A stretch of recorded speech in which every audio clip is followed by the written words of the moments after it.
Salam sejahtera saudara yang dikasihi oleh Tuhan.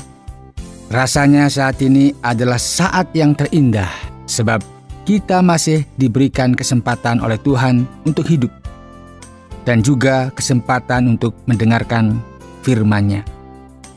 Kesempatan itulah yang dipergunakan oleh Yesus sejak Ia masih remaja untuk selalu berada dalam rumah Bapanya.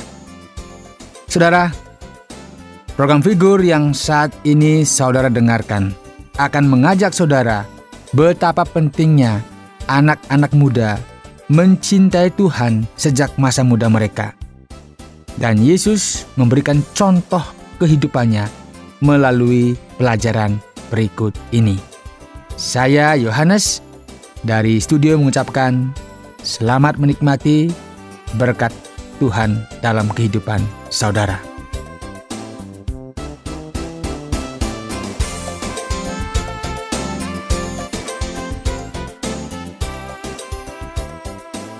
Saudara yang dikasihi oleh Tuhan, sebagai anak muda, biasanya pada masa kini mereka lebih senang berkumpul dengan teman-teman sebaya mereka. Mereka lebih senang nongkrong di pinggir jalan, kemudian mereka mungkin ngobrol, mereka mungkin saling curhat satu dengan yang lainnya, atau memiliki kesibukan-kesibukan yang lainnya. Dan tidak bisa dipungkiri bahwa banyak anak muda pada masa kini, mereka lebih mengejar yang namanya kesuksesan dunia daripada mengisi hidup mereka dengan firman Tuhan. Dan akibatnya apa, saudara? Banyak anak muda yang terperangkap, terjerumus dalam kasus-kasus narkoba, seks bebas, kemabukan, pesta pora, dan kegiatan-kegiatan yang sebenarnya merugikan masa depan mereka. Mengapa hal ini bisa terjadi, saudara? Oleh karena memang pondasi hidup mereka sangat rapuh. Mereka tidak mengisi hidup mereka dengan pondasi yang kokoh, yang kuat, yaitu kebenaran firman Tuhan.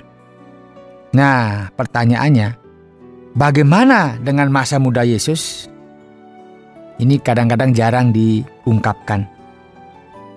Nah, kali ini kita akan mendengarkan cuplikan sedikit dari kisah yang dicatat di dalam Alkitab, secara khusus di dalam kitab Lukas, tentang masa remaja Yesus. Apa yang dilakukan?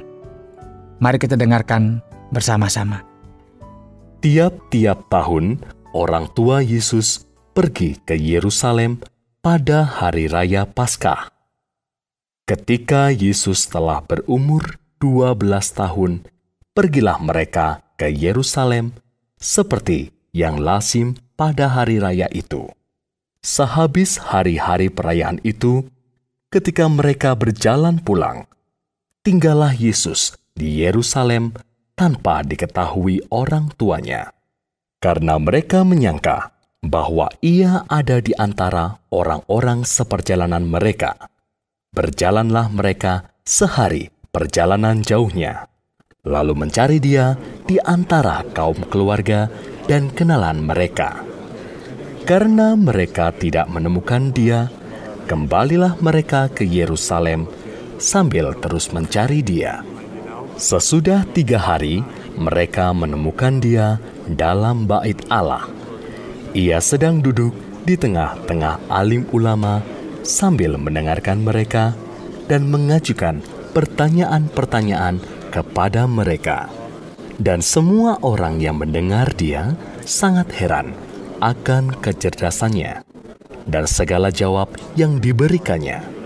Dan ketika orang tuanya melihat Dia, tercenganglah mereka. Lalu kata ibunya kepadanya, "Nak, mengapakah engkau berbuat demikian terhadap kami? Bapamu dan aku dengan cemas mencari engkau." Jawabnya kepada mereka, "Mengapa kamu mencari aku? Tidakkah kamu tahu bahwa aku harus berada di dalam rumah Bapakku?" Tetapi mereka tidak mengerti apa yang dikatakannya kepada mereka. Lalu Ia pulang bersama-sama mereka ke Nazaret, dan Ia tetap hidup dalam asuhan mereka. Dan ibunya menyimpan semua perkara itu di dalam hatinya.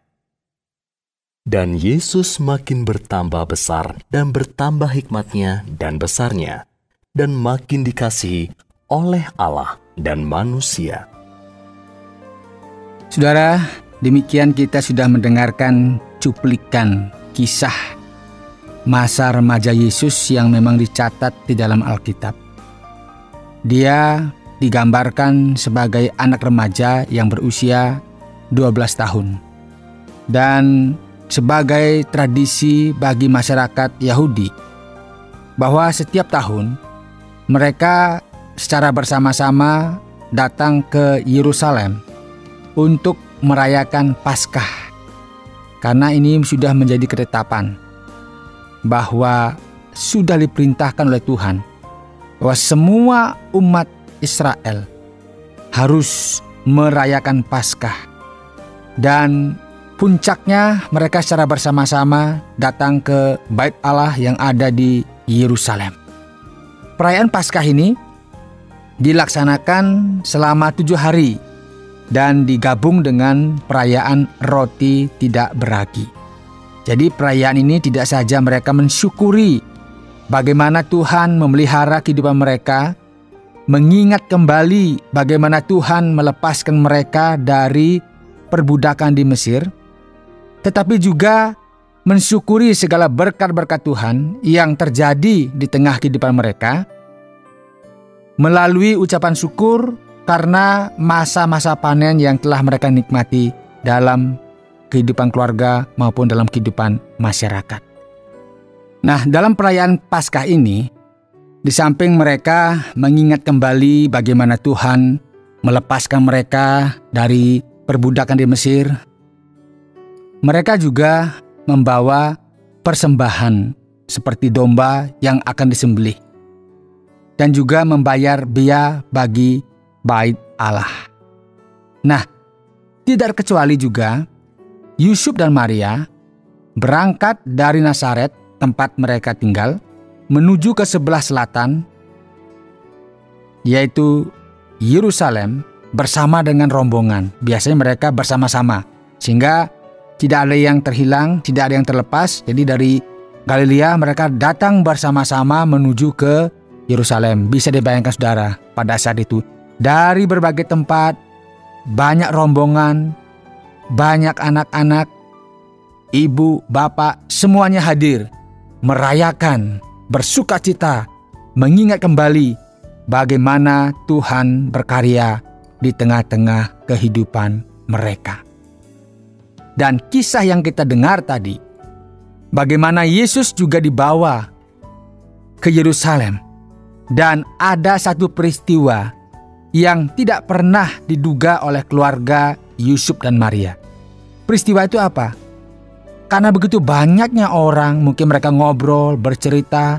Nah, rupanya Yusuf yang sudah begitu semangatnya dan senangnya dengan Maria bahwa mereka bisa pergi ke Yerusalem, tidak sadar saudara, ternyata Yesus terlepas dari rombongan. Dari kisah yang kita dengar, mereka sudah menuju ke Galilea, mereka sudah menuju ke Nazaret. Tapi rupanya di tengah jalan mereka baru sadar, loh, Yesus nggak ada. Dan kitab suci mencatat 3 hari mereka mencari-cari, bertanya-tanya kepada rombongan yang lain atau mungkin di kumpulan anak-anak yang lainnya, ternyata tidak ditemukan. Akhirnya saudara, mereka memutuskan untuk kembali ke Yerusalem, mencari di sana. Dan tempat yang sebenarnya tidak pernah mereka pikirkan, mereka coba juga cari, yaitu di mana? Di Bait Allah. Karena rasanya nggak mungkin anak seusia Yesus yang saat itu masih 12 tahun ada di Bait Allah. Tetapi apa yang tidak disangka, yang tidak pernah dipikirkan, ternyata itu terjadi. Mereka menuju ke Bait Allah dan benar saudara, wah, Yusuf dan Maria sangat girang. Wah, itu dia, ada di sana.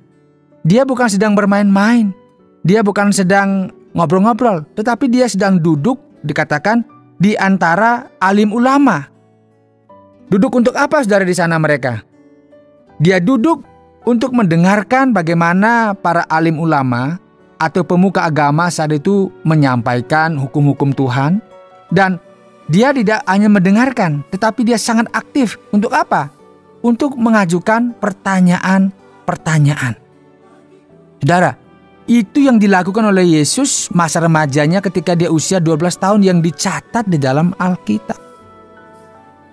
Ia sedang duduk di tengah-tengah alim ulama sambil mendengarkan mereka dan mengajukan pertanyaan-pertanyaan kepada mereka. Dan semua, katanya dicatat dalam kitab, semua orang yang mendengar dia sangat heran akan kecerdasannya dan segala jawab yang diberikan kepadanya. Saudara, ini yang dilakukan oleh Yesus ketika dia usia 12 tahun yang dicatat di dalam Alkitab. Dia ada di Bait Allah. Dia bertanya jawab dengan para pemuka agama sekalipun usianya baru 12 tahun. Ini berarti bahwa kecintaannya kepada Bait Allah, kepada tempat ibadah, kecintaannya kepada hukum-hukum Tuhan itu memang ditunjukkan dan diberikan teladan kepada semua anak remaja saat ini. Bagaimana dia memberikan teladan hidup yang menyenangkan Tuhan. Mencintai rumah ibadah, gereja, mencintai persekutuan, kemudian mencintai firman Tuhan. Itu yang dilakukan oleh Yesus ketika dia berusia 12 tahun. Dan dalam kecemasan orang tuanya, dia justru berkata begini, saudara. Mengapa kamu mencari aku? Tidakkah kamu tahu bahwa aku harus berada di rumah Bapakku? Saudara, kok cemaskan saya? Kenapa takut? Ya pastilah cemas. Anak usia 12 tahun kalau hilang gak bisa balik ke rumah gimana? Tetapi sebagai orang tua, ya mencari. Tetapi Yesus justru berkata, mengapa kamu mencari aku? Tidakkah kamu tahu bahwa aku harus berada dalam rumah Bapakku? Nah, ini satu jawaban yang menjadi contoh bagi kita. Seharusnya anak remaja, pemuda itu harusnya senang tinggal atau mencari rumah Tuhan. Senang di sana berdiskusi tentang hal-hal yang berkaitan dengan iman, tentang firman Tuhan dan sebagainya. Sehingga di bagian akhir dari kisah ini dituliskan bahwa Yesus makin bertambah besar dan bertambah hikmatnya dan besarnya dan makin dikasihi oleh Allah dan manusia. Dia mencintai firman Tuhan. Dia mencintai Bait Allah. Dia mencintai Bapaknya. Karena itu dia lebih senang ada di tempat Bait Allah.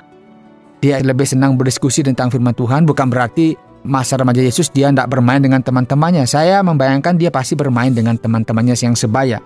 Tetapi juga dia memberikan contoh bagaimana hidup yang seharusnya dipergunakan. Bukan hanya untuk bersenang-senang, tetapi hidup dipergunakan untuk mencari Tuhan, mencintai firman-Nya, dan mengasihi Tuhan. Saudara, itulah teladan yang diberikan oleh Tuhan. Kiranya sebagai orang tua kita mengajak anak remaja kita untuk mencari Tuhan, dan sebagai pemuda remaja kita harus mendahulukan Tuhan di tengah-tengah kehidupan kita. Tuhan memberkati kita.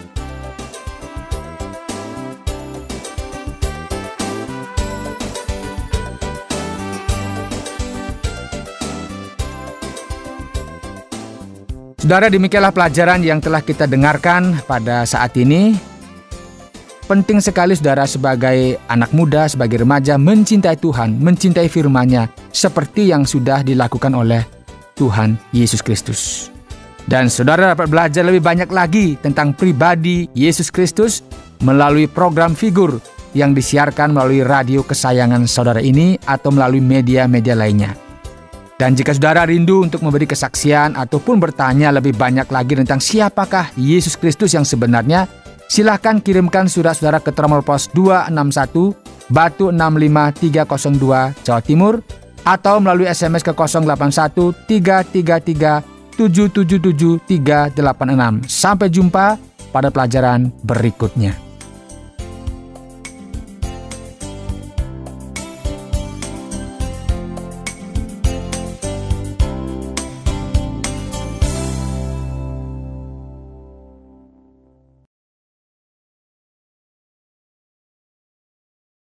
Terima kasih Anda sudah mengikuti program kami. Jika Anda diberkati, jangan lupa like, komen, dan share supaya Anda tidak ketinggalan setiap program terbaru kami. Jangan lupa juga untuk subscribe channelnya dan nyalakan loncengnya. Jika Anda ingin mendukung pelayanan kami, bisa melalui rekening kami berikut ini atau menghubungi kami di sini.